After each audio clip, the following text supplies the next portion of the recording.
बिस्मिल्लाहिर्रहमानिर्रहीम। नाज़रीन अस्सलाम वालेकुम। प्रोग्राम है बाखबर, मैं हूँ यासिर रहमान। आज के पहले मौजू में हम बात करेंगे आइंदा इंतखाबात के हवाले से जो 2024 फरवरी में हो रहे हैं, और यकीनन इसके हवाले से एक आज करारदाद भी सेनेट में मंजूर की गई है इसके अल्तवा के लिए। और वो हमारा मौजू बहस नहीं है, क्योंकि उसके हवाले से इलेक्शन कमीशन ने बड़ा वाज़े तौर पे कह दिया है कि जनाब बिल्कुल ऐसा कुछ भी नहीं है और उस करारदाद की उस तरह से हैसियत कोई नहीं है। इंतखाबात होने हैं तो 8 फरवरी को ही होने हैं। फरवरी के जो इंतखाबात हो रहे हैं उसमें मुख्तलिफ पार्टीज़ अपने कायदीन को, अपने रहनुमाओं को बतौर वज़ीर आज़म पेश कर रही हैं। यानी पाकिस्तान मुस्लिम लीग नवाज़ के हवाले से बात की जाए तो शहबाज शरीफ साहब का ये कहना है कि उनके वज़ीर आज़म जो हैं वो नवाज़ शरीफ साहब ही होंगे, जबकि पाकिस्तान पीपल्स पार्टी ने CEC के अंदर जो है वो बिलावल भुट्टो जरदारी साहब को अपना वज़ीर आज़म नामज़द किया है कि अगर वो जीत जाते हैं तो उनके वज़ीर आज़म बिलावल भुट्टो जरदारी साहब ही होंगे।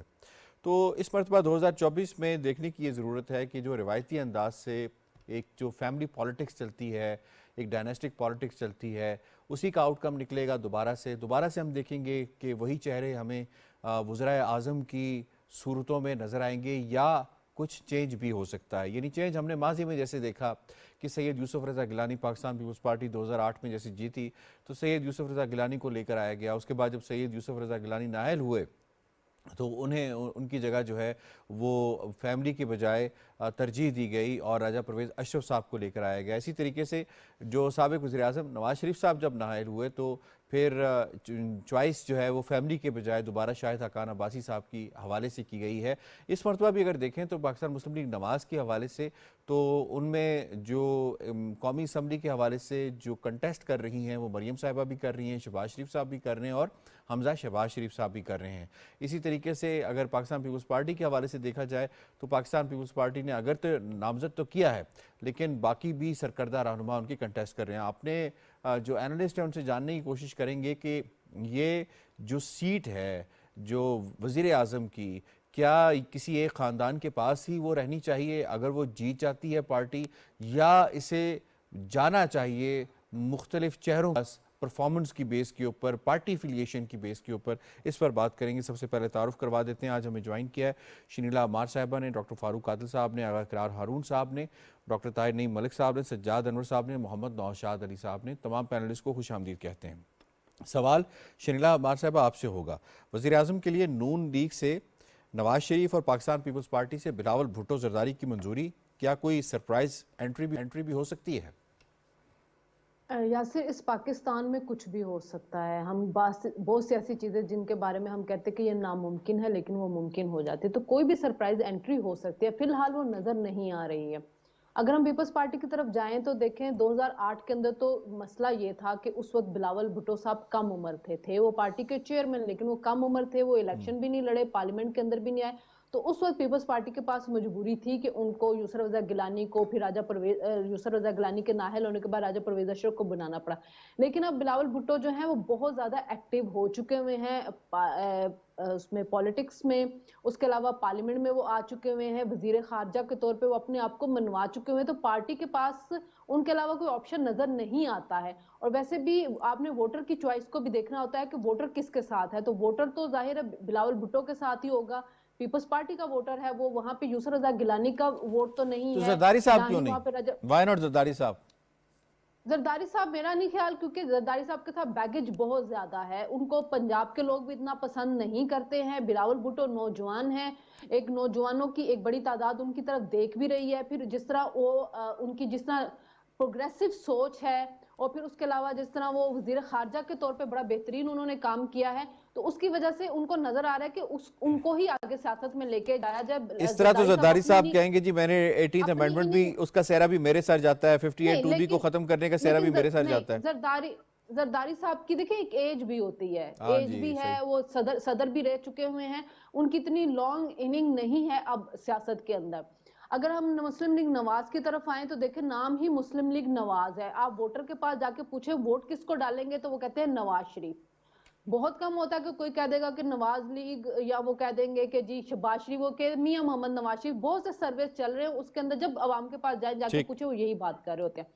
वहां पे सरप्राइज एंट्री शहबाज शरीफ साहब की हो सकती है कि अगर नवाज शरीफ साहब ये सोचें कि नहीं अब मैं पीछे रहकर काम करूंगा या मैं सिर्फ गाइडेंस वाला रोल अदा करूंगा, तो वहां पे शहबाज शरीफ साहब की एंट्री हो सकती है। मरियम नवाज या हमजा शहबाज शरीफ की मुझे वजीर आजम के तौर पे एंट्री नजर नहीं आ रही है। ठीक है। तो उसके अलावा तो फिलहाल कोई ऐसी बड़ी तब्दीली नजर नहीं आ रही कि इन दोनों सियासी जमातों के अंदर कोई और नया चेहरा सामने आएगा जो आके मसनद इक्तदार संभाल सके, अगर ये इन दोनों में से ठीक कोई एक पॉइंट आ गया पार्टी आपका। जीत के इक्तदार में आती है। डॉक्टर फारूक कादिर साहब, कोई मुकाबला है सर?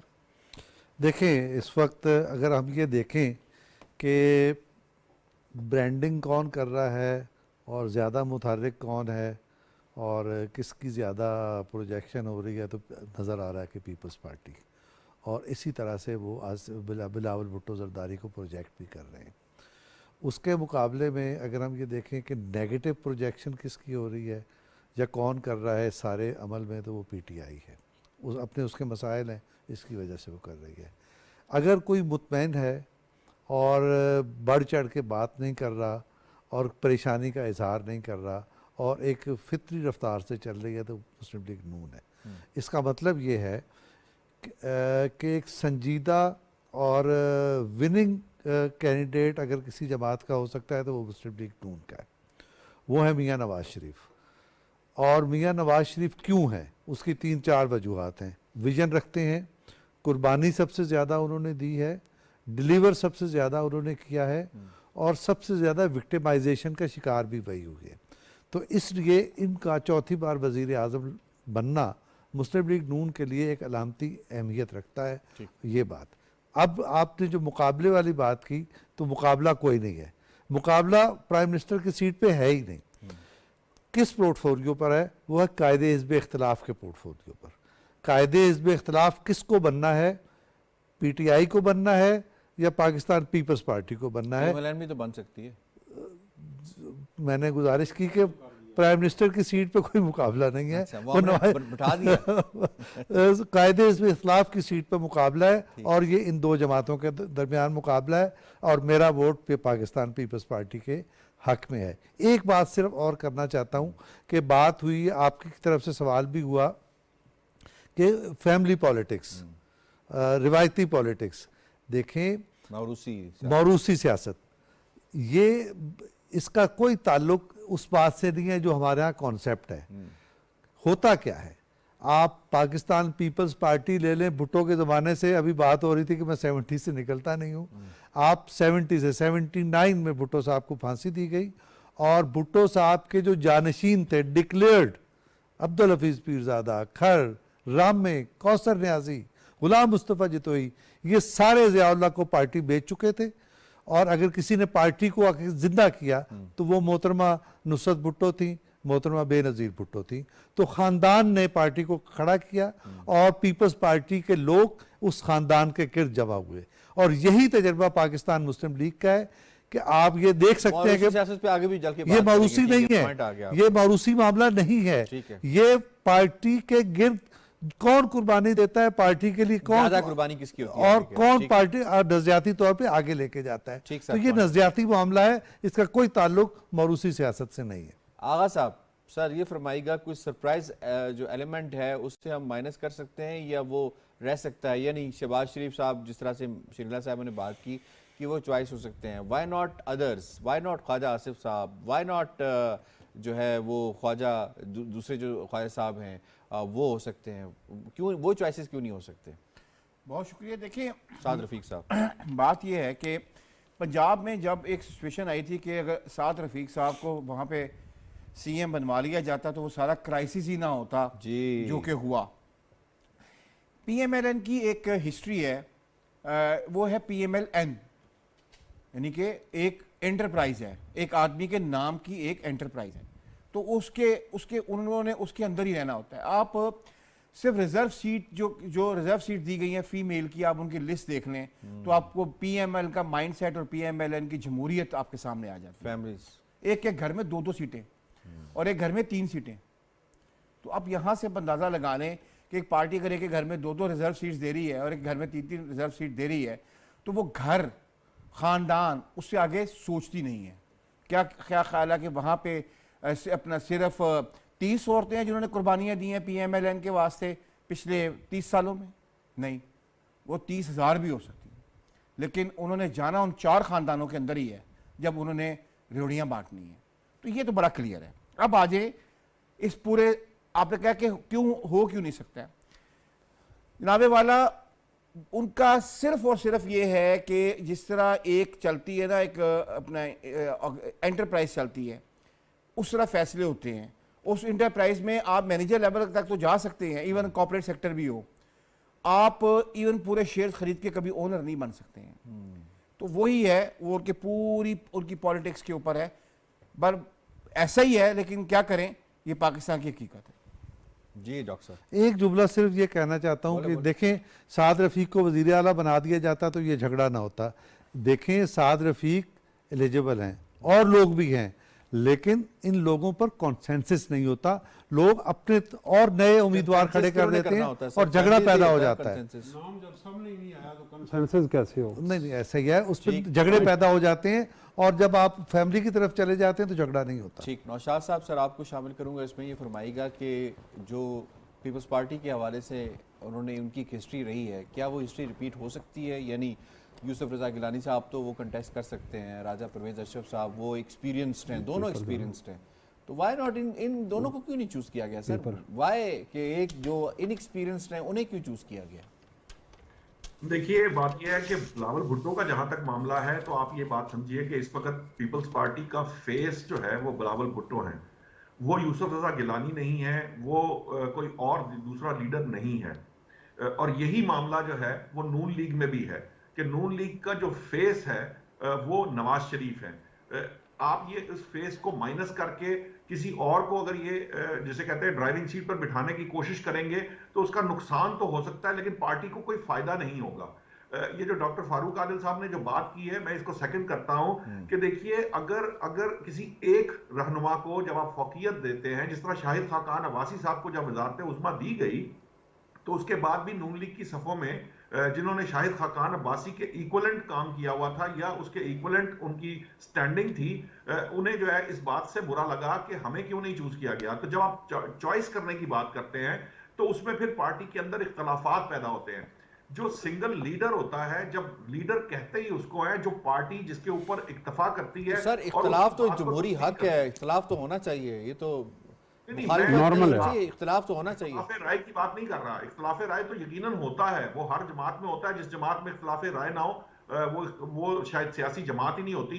वो कोई ग्रोथ हो सकता है या कोई माफिया तो हो सकता है, लेकिन डिक्टेटर हो सकता है, लेकिन सियासी जमात नहीं होती। इख्तिलाफ राय की बात नहीं कर रहा, मैं कह रहा हूं कि जो लीडर की जिसको बात की जाती है ना, लीडर की जो डेफिनेशन है किसी सियासी जमात की, वो जो लीडर होता है, जो फेस होता है, उसके पीछे चलते हैं लोग। और ये बात समझने की जरूरत है। हमें हमारे यहाँ पता नहीं अजीब किस्म की बहसें हैं। भाई, वकील का बेटा वकील क्यों नहीं होता? डॉक्टर का बेटा डॉक्टर नहीं होता? क्या जजों के बेटे जज नहीं है? साफियों के बच्चे साफी सर नहीं वो है? बात आपकी सारी बच्चे ठीक है, लेकिन अगर आप जज के बेटे जज हैं तो वो एक प्रोसेस के थ्रू आए हैं ना। जज का बेटा डायरेक्ट जाके जज तो नहीं लग जाता, वो एक प्रैक्टिस करता है, एलएलबी की डिग्री लेता है, उसके बाद वो प्रैक्टिस करने के बाद फिर वो जगह पे पहुंचता है कि उसे जज उसका जो है वो तैनाती की जाती है, इम्तिहान देता है, या वैसे भी उसकी सिलेक्शन हो जाती है। एक प्रोसेस है ना सर। अब एक मरियम साहिबा जब आती हैं, वो सीनियर वाइस प्रेसिडेंट के तौर पे आती हैं, उसके बाद वो चीफ ऑर्गेनाइजर भी बन जाती हैं, तो वो प्रोसेस तो फॉलो ना किया उन्होंने। मैं आपको बता दूं, प्रोसेस इस तरह से फॉलो हो जाता है कि देखिए, बिलावल साहब को देखें, वो जैसे ही बीबी का इंतकाल होता है या उनका कत्ल होता है, उनकी शहादत होती है, उसके बाद से एक विल सामने आती है और उनको चेयरमैन बना दिया जाता है। तो ये कौन सा प्रोसेस उन्होंने फॉलो किया सर? नहीं, ये बात नहीं है। देखिए, ये इस तरह से नहीं होता। आप बिलावल भुट्टो को अगर 8-10 साल की रियासत के बाद वो इस पोजीशन तक पहुंचे हैं जहां उन्हें वजारत उज़्मा का उम्मीदवार क्या रियासत सर, उन्होंने क्या रियासत की? उन्होंने क्या कभी लोकल बॉडी के इलेक्शन लड़े? उन्होंने तो एमएनए की इलेक्शन लड़ा, उसके बाद वजीर खारिजा बन के बैठ गए। वजारत उज़्मा के लिए लोकल बॉडी का इलेक्शन लड़ना क्यों जरूरी है सर? वजारत उज़्मा के लिए नहीं है, लेकिन एक प्रोसेस की आप बात करें ना, जब प्रोसेस में हम डालते हैं इसको, तो प्रोसेस को आपको तो 1 2 3 से शुरू करते हैं ना सर। नहीं, देखिए, ये कोई जरूरी नहीं है। ये हमारे यहाँ ये गलत मिसकंसेप्शंस हमने पैदा कर ली हुई हैं कि जी लीडर वो होगा जो काउंसलर से शुरू होगा और वहां तक जाएगा। अगर ऐसी बात होती तो ये सारी सियासी जमातें जो आज तक पाकिस्तान में अपना नाम बना पाई हैं या जो बड़ी सियासी जमातें कहलाती हैं, ये शायद काउंसलर लेवल पर ही रह जाती हैं या लोकल बॉडी के लेवल पर ही रह जाती हैं। बात सियासत में लीडरशिप क्वालिटी की है, विजन की है और उस किसी जमात को बनाने और चलाने की है। नवाज शरीफ साहब लोकल बॉडी से नहीं आए क्या? मुझे समझ नहीं आया आपका सवाल। नवाज शरीफ साहब शुरू में जिस वक्त वो आए हैं उसके बाद उन्हें सूबाई सतह के ऊपर आए हैं, फिर उसके बाद वजारत आला के लिए आए हैं, फिर वजारत उज़्मा के लिए आए हैं ना सर। काउंसलर वो भी नहीं बने, काउंसलर नहीं बने, ठीक है, I take my word back.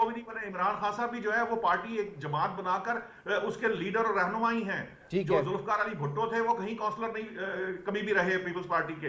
देखिए ये प्रॉब्लम ये हमारे यहाँ ना ये वैसे सिर्फ इसलिए पैदा की जाती हैं ताकि हम सिर्फ क्वेश्चन और उंगलियां उठाते रहें। ये इश्यूज हैं ही नहीं। हमारा इशू क्या ये है कि बिलावल भुट्टो लीड करेगा जी, ठीक, पॉइंट आ गया, नवाज शरीफ लीड करेगा, पॉइंट आ गया। अच्छा, एक बात ऐड कर ठीक दूं, है, बिल्कुल, मैं आपकी तरफ वापस भी आता हूँ मैडम। जी जी नहीं, बेनजीर भुट्टो भी कोई काउंसलर नहीं बनी थी, वो जी, मैंने उनका कहा भी नहीं है। नवाज शरीफ साहब कहा है कि सूबाई सतह पे उन्होंने शुरू किया और उसके बाद फिर वो वजारत आला के बाद फिर वो फेडरल सतह के ऊपर आए और फिर वज़ीर आज़म बने।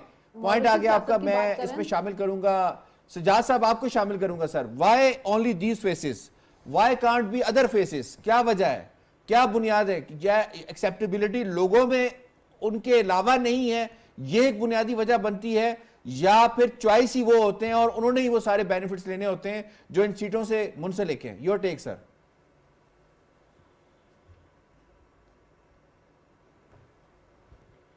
यासिर भाई, मसला ये है कि जो लोग अपनी गली का काउंसलर का इलेक्शन नहीं लड़ सकते, वो सियासी जमातों पर कीचड़ उछालते हैं कि वो किस प्रोसेस से आए।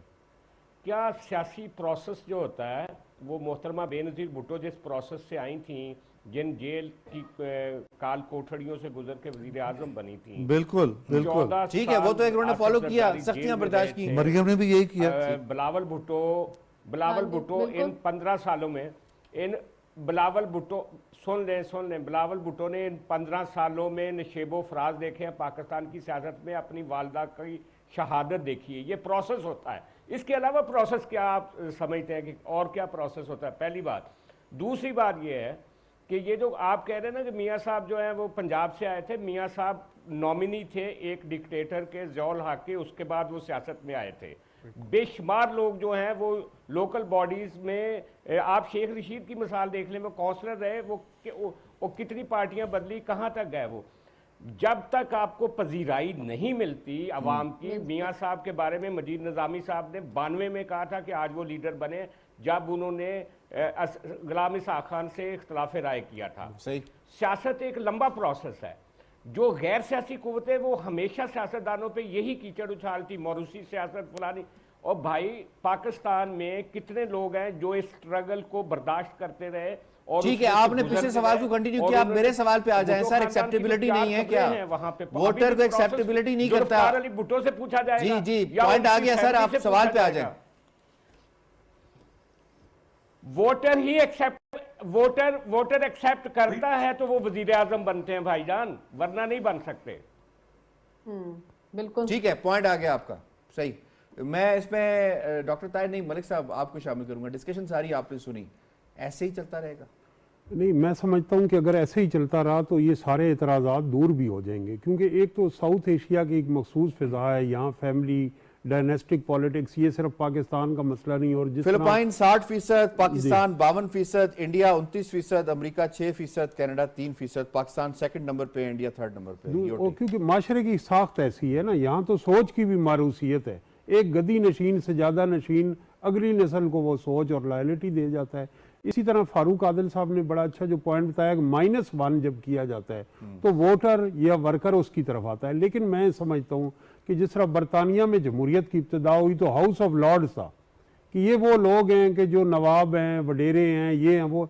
आज हमारी असम्बलियाँ हाउस ऑफ लॉर्ड्स हैं, तो ये एक बदतरीन जमहूरियत है और बेहतरीन आमरीत से बेहतर है, लेकिन ये आइडियल जमहूरियत नहीं है। क्यों ये आइडियल जमहूरियत नहीं है और जो होनी चाहिए?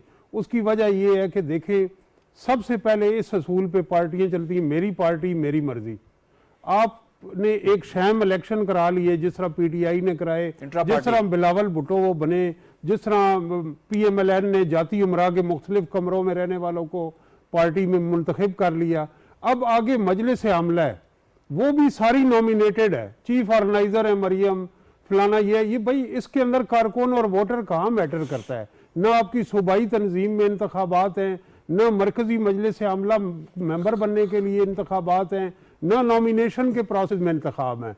और जो बंदा आपको पसंद नहीं, नीचे गार्ड को नाम लिखवा दीजिए, मेरे महल में तो वो आ ही नहीं सकता। तो इसका नाम हमने इसको जमहूरियत रखा हुआ है। आप बताएं कि एक आम आदमी की राह में आगे आने के, अगर एक दो ढाई मरले के मकान में लाहौर शहर का एक वर्कर है जिसका भाई जो है वो शहीद हो गया मुशर्रफ के दौर में, वो आज टिकट के लिए क्यों हकदार नहीं है? और वो लोग जो जब मरियम जो है वो नैब ऑफिस के सामने जब गोलियां बरसाई जा रही थी, जो जिन लोगों को हथकड़ी लगाई, जिन खवातीन ने वहां मुजामत की, उनमें से किसी एक का लिस्ट में नाम रखवा दे। ये डार, वो ख्वाजा, वो ये सब उस झोली से लटके हुए हैं। आपके पास इख्तियार है, लेकिन उस इख्तियार का कोई क्राइटेरिया होना चाहिए। दूसरा, हम बादशाहत पे क्यों तनकीद करते हैं? बादशाहत पे यजीदियत की वजह से तनकीद होती है कि बाप ने इख्तियार किए इस्तेमाल किया बेटे के हक में। यहाँ भी बाप इख्तियार कर रहा है बेटे के हक में, और हम दानिशवार उसको आगे जो उसी तरह हम उसके ऊपर फूलों के हार डाल रहे हैं जिस तरह दौरे मलूकियत में होता था। तो बादशाहत से जमहूरियत आने के सफर के लिए माशरे जदोजहद करते हैं। आज जो लोग नीचे, जो अखाड़ा का मेयर अब्दुल सत्तार है, जो डॉक्टर मेयर रंग बलोच है, जो मंजूर पश्तीन है, ये लोग तो डायनेस्टिक नहीं है। क्यों हम माशरा जो है इनके अंदर लीडरशिप स्किल नहीं दिखाई दे रहे, लेकिन इनके मुकाबले में जेन्युइन लोग जो हैं उनको छोड़ के हम अपनी पार्टी के अंदर अपने बच्चे, अपने दामाद, अपने बेटे और अपने पोते जो हैं उनको गोद में बिठा के आगे ला रहे हैं। ठीक है डॉक्टर साहब, पॉइंट आ गया। आपने तफसील के साथ बताया कि इसके क्रिटिकल पहलू क्या क्या हैं। प्रोग्राम में हम ब्रेक शामिल करते हैं। ब्रेक से जब वापस आएंगे तो हम अपने उन वोटर्स की बात करेंगे जो पाकिस्तान का 44% उन वोटर्स का है जो 12 करोड़ वोटर्स हैं, उस पर बात करेंगे। इंपॉर्टेंट डिस्कशन है, साथ रहिएगा।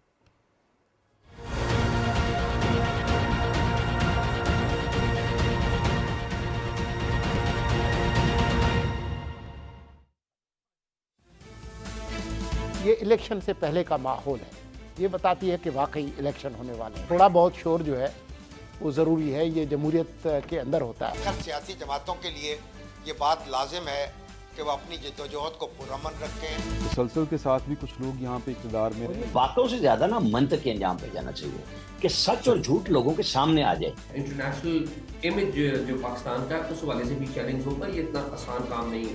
लेकिन मैंने इस किस्म का अक्रॉस द बोर्ड क्रैकडाउन हर किस्म के माफिया के खिलाफ पहले नहीं देखा। रियल बयानियां नहीं दिखते, बिकॉज रियल चीज तो भूख है, रियल चीज तो महंगाई है। हम तो पहले भी ये कहते रहे हैं कि उन्हें आना चाहिए और इस मुल्क के अंदर उनकी जरूरत है। इस मुल्क में मार्शल लॉ नहीं लगा हुआ, सहाफत भी आज़ाद है, सियासत भी आज़ाद है, अदलिया भी आज़ाद है।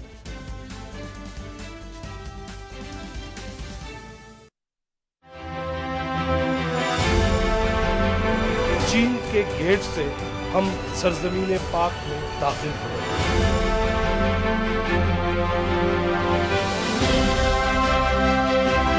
दरगाह बनाई जा रही है जो दुनिया की तीसरी सबसे गहरी है। शाह अल्लाह दिता कहते हैं बुद्धा ने यहाँ पे इस गार के अंदर अपनी जो भी इबादत थी, इस हवाले से ये बड़ी तारीखी जगह है। अब तो हमारे यहाँ भी इलेक्शन जो है वो करीब है। कितना करीब है?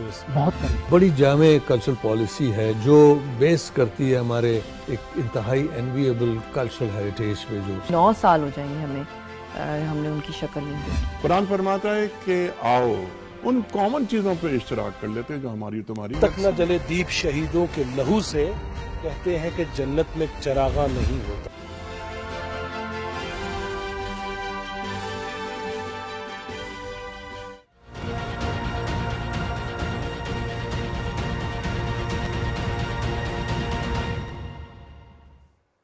वेलकम बैक जी। हम आपको बताते चलें कि पाकिस्तान में जो रजिस्टर्ड वोटर है ना, ईसीपी के मुताबिक वो 12,67,87 हैं। इनमें जो मर्द वोटर्स हैं उनकी तादाद 6,87,00,000 है। ख़वातीन वोटर्स की तादाद जो है 5,87,00,000 है। अब आपको ये बताएं कि जो बड़ी इंपॉर्टेंट चीज़ है इस मरतबा कि 44% वोटर्स हमारे नौजवान हैं जिनकी उम्र 18 से 35 साल के दरमियान है। अब 35 साल वाला भी खुश हो जाए कि उसको भी नौजवान की कैटेगरी में डाला गया है।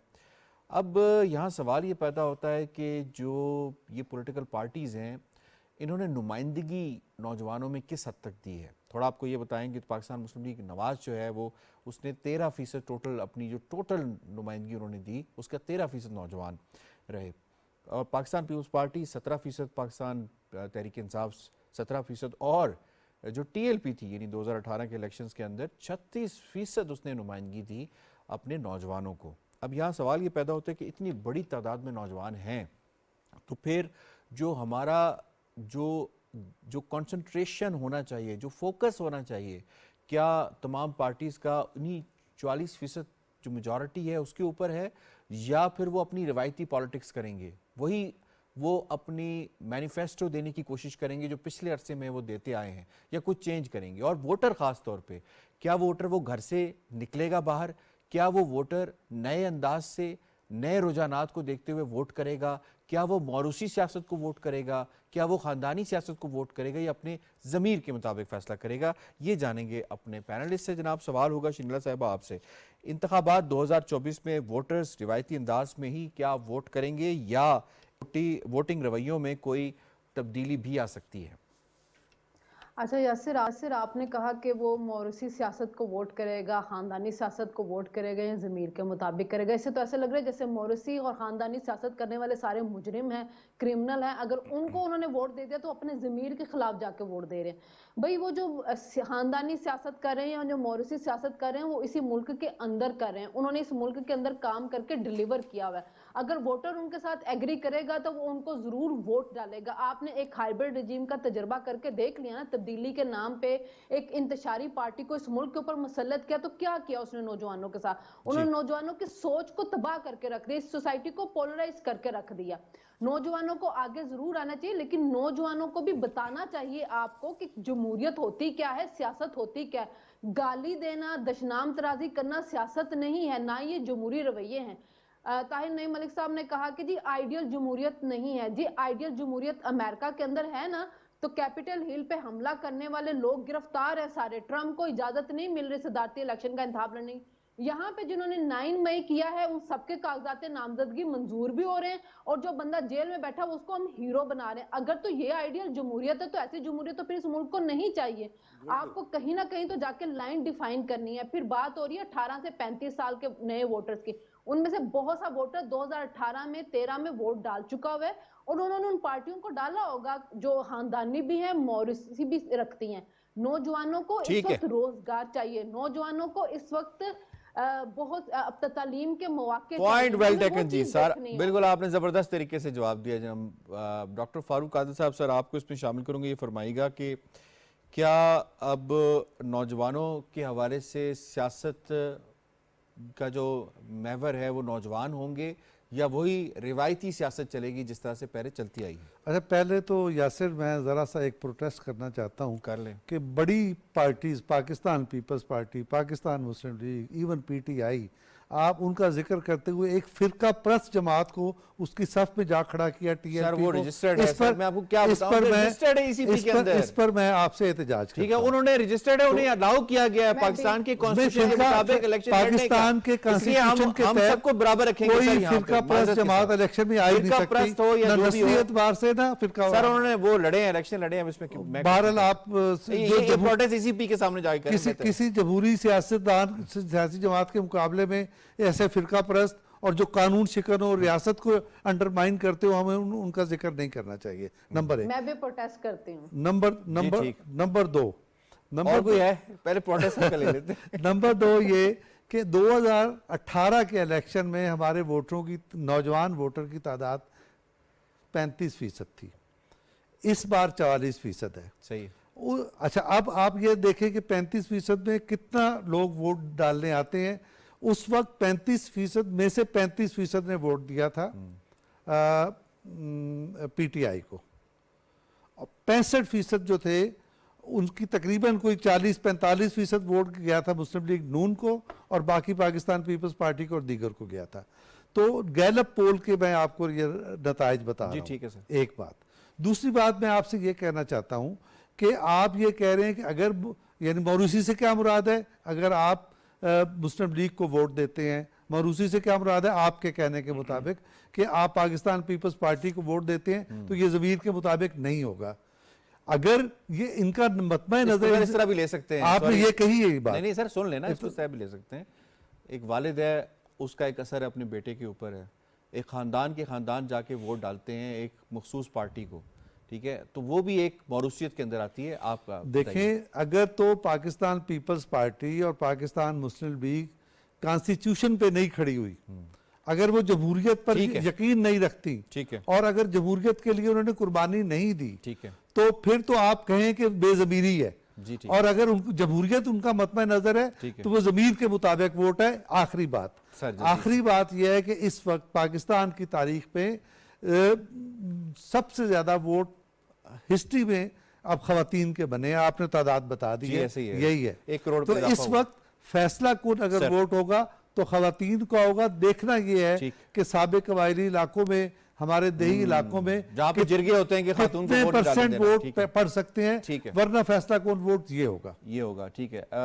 इसमें मैं आपको शामिल करूंगा। नौशाद साहब सर फरमाइएगा, हमारा यूथ बढ़ गया, 44% हो गया, लेकिन टर्न आउट हमारा जो है पिछले कुछ 7-8 इलेक्शंस का अगर निकालें तो 45% से ज्यादा नहीं रहा। ये टर्न आउट जब तक इंक्रीज नहीं होगा तो सही जो लोगों की ख्वाहिश है वो कैसे पता चलेगी कि वो किसको, किस रवैये को वोट डालना चाहते हैं?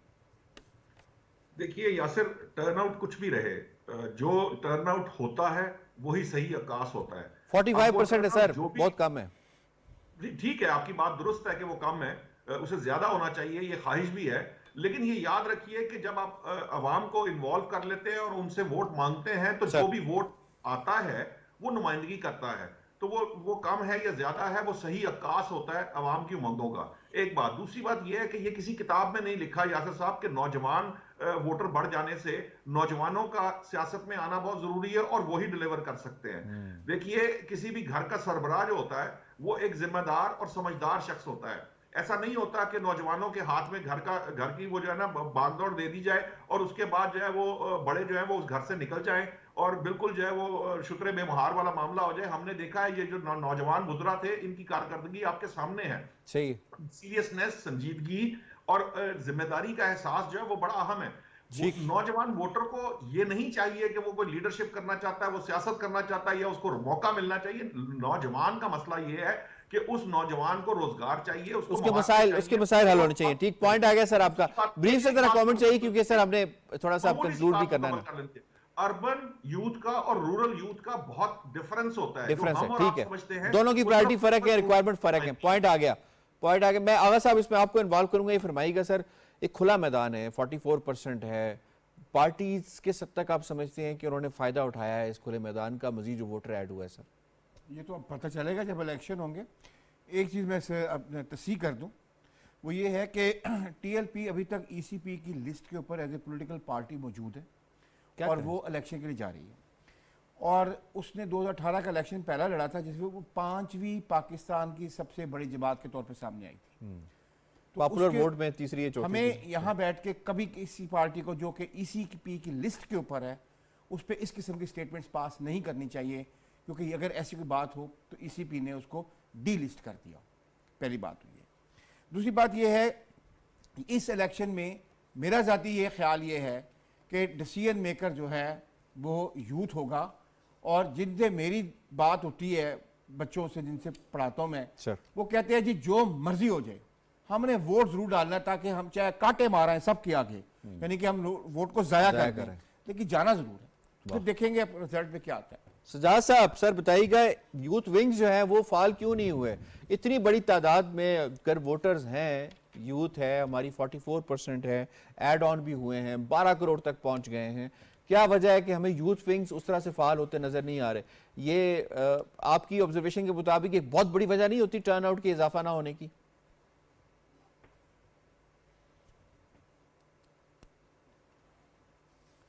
यासिर साहब, बात यह है कि तमाम पॉलिटिकल पार्टियां कसूरवार हैं कि उन्होंने नौजवानों को नज़रअंदाज किया है इस सारे अरसे में, और इन नौजवानों को सोशल मीडिया के ज़रिए और सियासी शऊर के नाम पर बाज़ अनासर ने बेशऊरी फैलाई इन लोगों में, और आज बहुत सारा एक बहुत बड़ा नौजवानों का जो तबका है वो हमें ठट्ठा करता हुआ सियासतदानों पे नज़र आता है। उसकी वजह यह है कि सियासी जमातों ने नौजवानों में काम नहीं किया। करोड़ों नौजवान, मैं पहले भी जिक्र कर चुका हूं कि अनस्किल्ड हैं, कम पढ़े लिखे हैं और उनका सियासी सतह पे उस तरह का शऊर नहीं है। वो यूनिवर्सिटीज़ और कॉलेजेस में पढ़ने वाले स्टूडेंट्स से हट के मैं बात कर रहा हूँ, करोड़ों नौजवान ऐसे हैं। और ये जो हम कहते हैं ना कि देही और शहरी नौजवानों में फ़र्क है, सोशल मीडिया की रसाई ने आज वो फ़र्क भी ख़त्म कर दिया है। और मैं समझता हूँ कि ये नौजवान ठीक वोट करेंगे या गलत वोट करेंगे, इस दफ़ा उनके वोट का कोई ना कोई नतीजा आप देखिएगा। और दूसरा, ख़वातीन का वोट और शहरी ख़वातीन का वोट जो है वो बहुत डिसाइसिव होगा इस इलेक्शन में, और मुझे लगता है कि टर्नआउट इस दफ़ा 50% से ऊपर होगा। गुड हो गया जी। डॉक्टर ताहिर नईम मलिक साहब, सर फरमाइएगा, यूथ आप पढ़ाते भी हैं, इंटरेक्ट भी करते हैं, क्या मूड है सर यूथ का, क्या करना चाह रही है इस मरतबा, वोट देगी या घरों में बैठ के मूवी के साथ पॉपकॉर्न खाएगी? देखें, फिलहाल तो पूरे ऐसे इकदाम किए जा रहे हैं कि ना वो वोट दें ना वो बाहर आएँ, और मैं सजाद साहब से एग्री करता हूँ कि इंगेज नहीं किया। इंगेज ना करने का नतीजा है कि एक पॉपुलिस्ट, अनार्किस्ट और एक इंतशार पसंद ग्रोह हम में पैदा हो गया। उन स्पेसेस के अंदर इलेक्शन तो 5 साल बाद आते हैं। आपने उस 5 साल पिछले के दौरान क्या उनको तालीमी इदारों में कोई पॉलिटिकल एक्टिविज़म दी? किसी सियासी जमात का कोई सियासी तरबियत गाह का समर स्कूल है? कोई स्टूडेंट यूनियन के लिए जो आइन उन्हें इजाज़त देता है, उसके लिए मियाँ नवाज शरीफ को, आसिफ जरदारी को, फजलुर रहमान को कोई फिक्र है? नहीं है। उनके बच्चे जब दूसरे मुल्कों में, बिलावल जब ऑक्सफर्ड में गए हैं तो वहाँ वो यूनियन के उससे बड़ा एंजॉय करते रहे, लेकिन सिंध के लोग महरूम हैं। मरियम नवाज हमें बलोच स्टूडेंट्स में जाती नज़र आती हैं, लेकिन पंजाब जहाँ हुकूमत रही है वहाँ यहाँ पहले स्टैम्प पेपर लिखवा लिया जाता है नौजवानों से कि तुम किसी सियासी सरगर्मी में हिस्सा नहीं लोगे, फिर आप उससे तवक्को रखें नहीं जी इन नौजवानों में तो शऊर नहीं। गला तो घोंट दिया अहले मदरसा ने तेरा, कहाँ से आए सदा ला इलाहा इल्लल्लाह।